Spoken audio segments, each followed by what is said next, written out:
Shifwell has written a series of reports directed to our commander. Unfortunately, she isn't here to say this herself, so I'll be taking over. She wrote, "In the midst of Haiti's instability, a strong team, or so we thought, of Holly Shifwell, Chris Redfield, T. Bags, James Dokes, and Twilight Sparkle slipped into the depths of a covert mission that would give the team some needed history and infiltrate new locations in Haiti. As the leader of the group, Holly Shifwell, I sent out my 2 agents, James Dokes and T-Bag, to gather Haiti's history. Dokes and T-Bag returned with historical and cultural intelligence of Haiti. Their report confirms that Haiti is a state with a current population of 11 million people. Haiti gains its independence from France in 1804 and its first Black Republic. And Haiti is a nation-state because most of its population shares a common language of Haitian Creole. Haiti society looked in something like classes, not tribes. Speaking French, lighter-skinned elite, versus Creole-speaking, darker-skinned majority. In the 20th century, the country of Haiti found itself struggling to maintain its independence because of the major divides between rural and urban communities. Haiti's birth as the first Black Republic, 1804, is one of the strongest examples of nationalism in history. Enslaved people uniting against colonial powers for independence. National pride remains tied to that identity. Haiti was colonized by France, before that Spain. The colonial system created divisions, enslaved Africans, free people of color, and European elites. Haiti is less multicultural than many colonies since after the revolution in 1804, most Europeans fled or were expelled. But colonialism left behind economic exploitation and racial and class hierarchies that shaped the new state. Haiti itself isn't pushing to split, but it has faced outside interference, like the U.S. occupation 1915 to 1934, and later international interventions. Globally, Haiti's situation shows how weaker states often lose some sovereignty to more powerful countries or organizations. Thanks to Dokes and T-Bag, we are now briefed on the state of our hotspot, Haiti. The next part of Mission 1 includes the infiltration of 3 locations, those being a top-secret archive, an abandoned military base, and an assisted living home for past government officials. I, Holly Shifwell, Chris Redfield, and Twilight Sparkle was sent out to complete 1 location for each of us. While en route, the team voted for Twilight Sparkle to give up her agent badge since she was unfit to meet the agent qualifications during this specific mission. That being said, Redfield and I had to complete her location. First, I found a top-secret archive to infiltrate, so I flew to our archive to gather useful information for us as a team because the archives can hold historical records such as government papers, recordings, articles, or books. Radio Haiti Inter was Haiti's first credible and most prominent radio station from the early 1970s to 2003. Under John Leopold Domenico and Michael Montez, Radio Haiti often spoke about social changes, policies, democracy, culture, and heritage. In 1980, there is a ransacking that caused many of the tapes, papers, and documents to be destroyed. We have some useful information from the archives. This includes agriculture insights, livestock, disease, and infrastructure. This information has helped us understand the state of Haiti from the public. The ultimate goal of the project was to create an archive that is truly accessible, first and foremost, to Haitian people in Haiti. Chris Redfield killed their mission when they infiltrated an abandoned military base.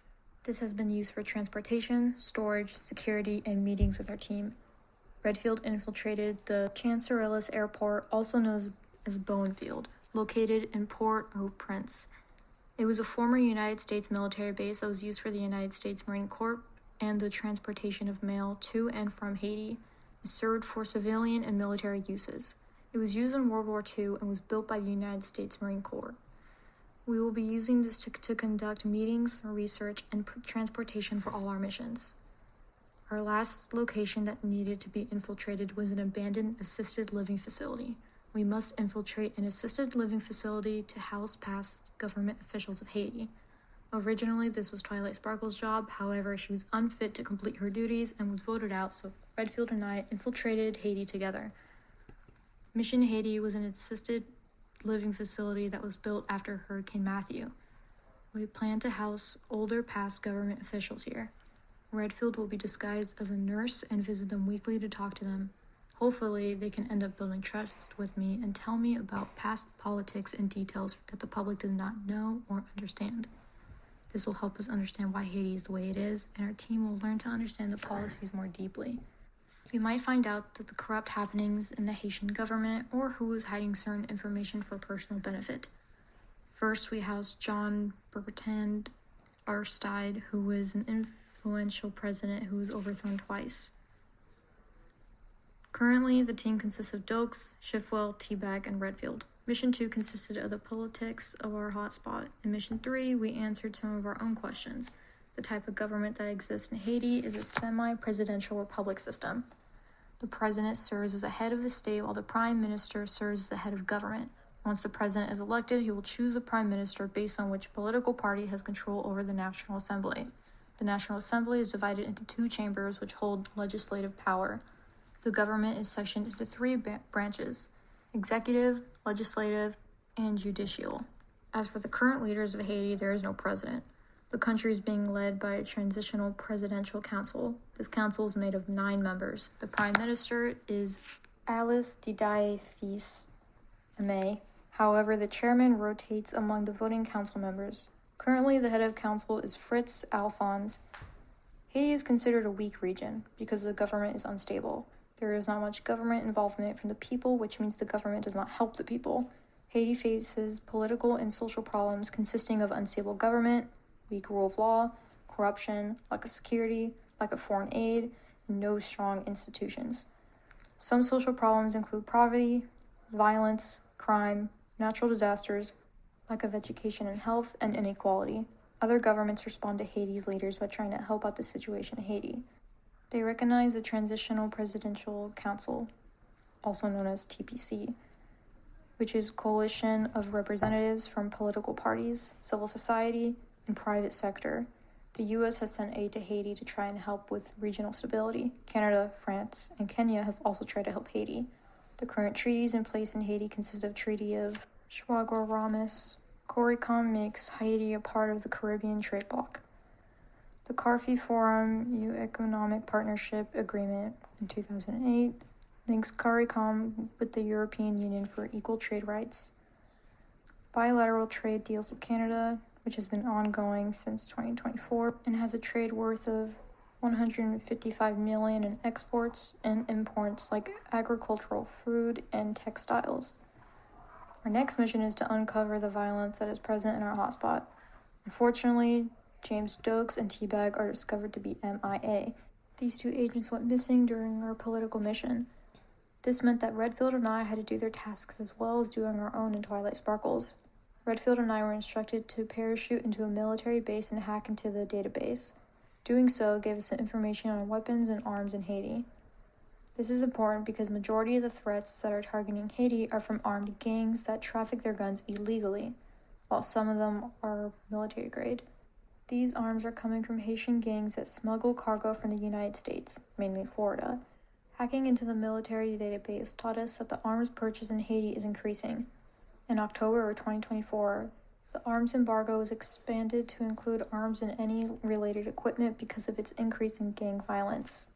Although no arms are being manufactured in Haiti, there is still a growth in arms because of gangs. In this mission, we must also try to engage in a dangerously armed group in Haiti and try to exonerate the leader, then find out their big plans.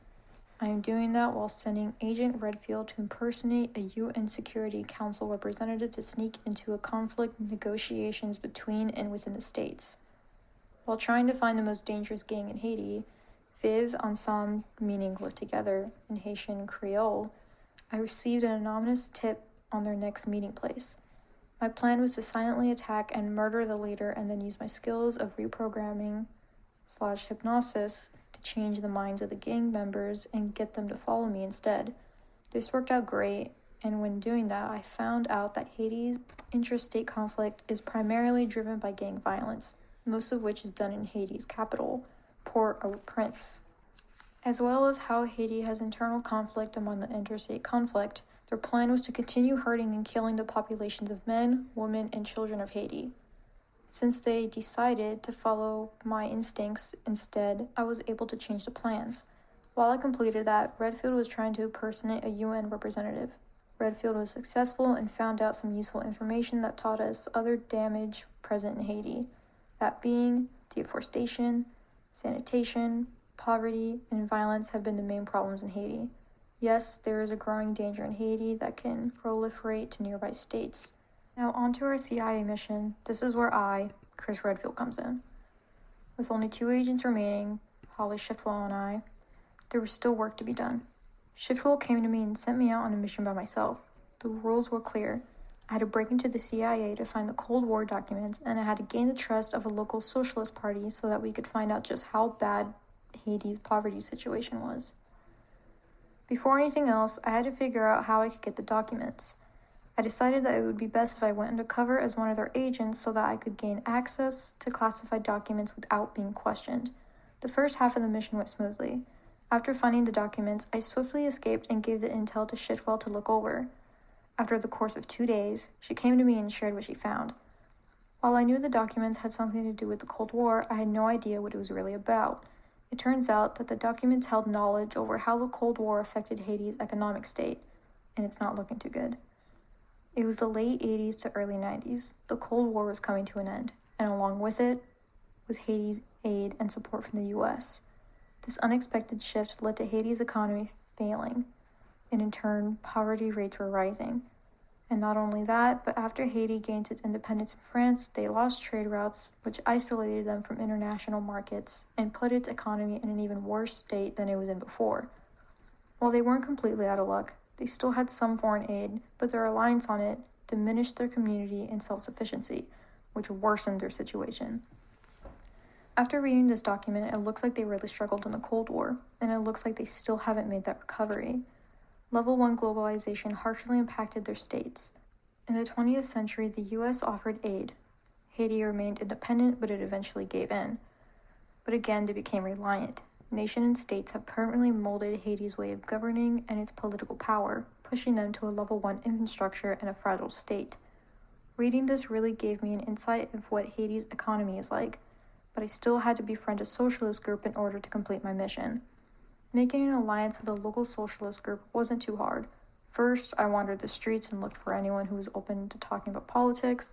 After about 10 people, I found a man who was very open with sharing his ideology. His name was John. He was very friendly and openly talked about the poverty in Haiti, most of which I knew and has already been covered in past missions, but he mentioned something I did not yet know. While there's no question that Haiti has an overwhelmingly amount of gang violence, I wasn't aware of just how much was done by minors. John told me the heartbreaking truth about these children who are recruited. These organizations prey on the children's desperation to support their families. One of the leading causes for these children joining is to escape poverty. These children are threatened, assaulted, raped, and murdered if they refuse. In just 2024 alone, children that were recruited by these gangs increased by 70%. I thanked John for sharing this information and returned back to base, writing a report of what I know to Shiftwell. Recently, our unit was given a new mission. We must report out a proposal, a course of action that should be accepted by President Trump. President Trump, my team and I have carefully thought out what we believe should be our next course of action to confront Haiti's political and economic crisis. First, we should take Haiti's gang violence head on. Families and poor innocent children are hugely impacted by rampaging gang violence. It is in their best interests that the U.S. send troops to Haiti to disarm Haiti's gangs and put a stop to their out-of-control madness. Our next step should be to implement policies to make it so that the government focuses on employment and monetary factors for Haitian families. This should make it so that the employment rate increases and less children are inclined to turn to a life of crimes to sustain and protect their family. Additionally, we should help Haiti come to a decision of what economic structure they want. Having a mixed economy is doing them no favors. They must make a choice. As a final act of aid, the U.S. and Canada should collaborate and send out a multinational security force in order to fund and protect Haitian-led elections and investigate arms trafficking so that formerly disarmed organizations don't find a way to reach new weapons. We hope that you consider our course of action. My team leader